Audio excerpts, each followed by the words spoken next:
ഞാനും പ്രിയങ്കരനായ സംസ്ഥാന യൂത്ത് കോൺഗ്രസ് അധ്യക്ഷൻ ശ്രീ രാഹുൽ മാങ്കൂട്ടവും ഇവിടെ ഒരുമിച്ചാണ് വന്നത്. നിയമസഭയിൽ നിന്നാണ് വന്നത്.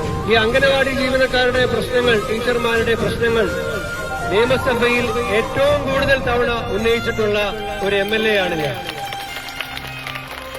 ഞാന് അന്ന് നിയമസഭയിൽ പറഞ്ഞ ഒരു വാചകം ഞാൻ ഇവിടെ ആവർത്തിക്കുകയാണ്.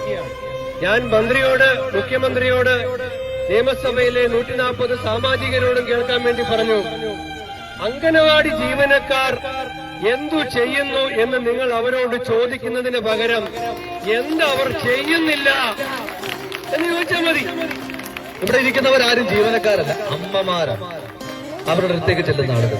ആ അമ്മമാർ ദ്രോഹിക്കുന്ന സർക്കാർ, ആരെ ദ്രോഹിക്കുന്നവരായാലും അമ്മമാരെ ദ്രോഹിക്കുന്നവന്മാർക്ക് എതിപിടിക്കില്ല എന്ന് പിണറായി വിജയൻ ഓർക്കുന്നത് നന്നായിരിക്കും. അമ്മയെ ദ്രോഹിക്കുന്നവർക്ക് എതിപിടിക്കും.